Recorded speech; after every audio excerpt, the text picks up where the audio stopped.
All right, Ed, I learned something new this week. I'm not a very good gamer, no surprise there, but on our shoot for a place to call home, 12-year-old Demarie beat me every single time. He's a winner, though, at more than just games. He is surviving foster care, and he is hoping to win over the hearts of a forever family. It is game on at Big Rock Fun Park. And it quickly became clear he won again. That 12-year-old Demarie has an advantage. You won again! Okay, this is like the theme of the day. Needless to say, this boy is competitive. I always want to win.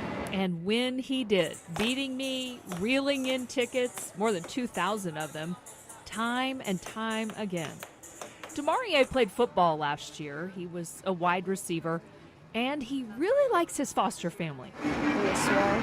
They take him places, he says. We went to Las Vegas for Christmas and we went to Jamaica. And he wants to keep traveling to Florida and Washington, D.C., but next time with a family he can call his own. I want a good family and I want a family that has pets. A family and pets. That would be the biggest win for this young boy. I wish for it, but I don't talk to people about it. Demarie tells me he believes there is a family out there, and he refuses to give up hope that they will come for him. Spend family time together. And he won't stop until he wins. It will feel good. Several of the children we featured at Big Rock Fun Park have been adopted, so we're so thankful to them for their open hearts and for always saying yes when we come to play. If you'd like to learn more about Demarie or any child we featured here, just log on to thv11.com. Craig? I thought surely there's still not discriminatory laws on the books. Galen Nippert wants something she heard cleared up. Someone told her that renters in Arkansas can be evicted based on their sexual orientation. That's when she wrote an email to our Verify team. Is it true that in Arkansas and 30 other states, a tenant can be evicted based upon their sexual orientation? To get answers, we look at language in the Federal Fair Housing Act, and we ask UALR law professor Lynn Foster. In Arkansas, discrimination on the basis of sexual orientation or gender identity is legal. Yes, you heard right. It is legal to discriminate based on sexual orientation. Oh, I was shocked. I was going, that can't be right. But it is right. According to Professor Foster, what that means in a landlord-tenant context is this. If you apply for an apartment, you can be turned down because of your sexual orientation or gender identity, and that's perfectly legal. If you have a lease, your landlord can refuse to renew your lease on that basis. If you are a month-to-month tenant, your landlord can order you to leave in 30 days. The U.S. Fair Housing Act prohibits discrimination in housing because of race, color, national origin, religion, sex, familial status, and disability. Nothing about sexual orientation, though. 20 states do have some protection for people based on sexual orientation, but we can verify not Arkansas, along with nearly 30 other states. 31 states? That's just beyond belief. You can be discriminated against because of your sexual orientation by your landlord. There were gunshots heard, and there was a woman laying out between the apartment complex, bleeding. He said, "I'm sorry, your daughter is dead." And I just lost it. We're trying to put together the pieces to this puzzle, but nothing makes sense, Nothing about it makes sense.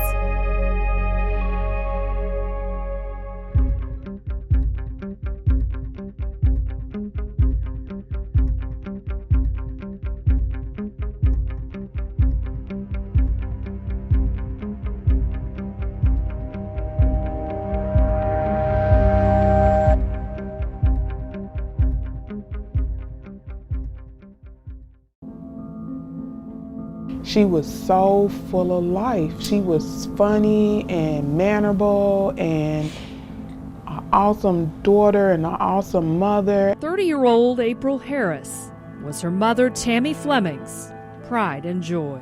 I felt like she was at, the peak of her life. She was becoming a better woman. Her sister Amber Harris remembers a fierce, strong-willed mother. And it's so small, like you wouldn't even know she popped 4 kids out, like so tiny. Yeah, because she didn't weigh a good 100 pounds. And so tiny, but would never let anybody run her over. But on a cold, wintry January morning in 2018, that all came to an end.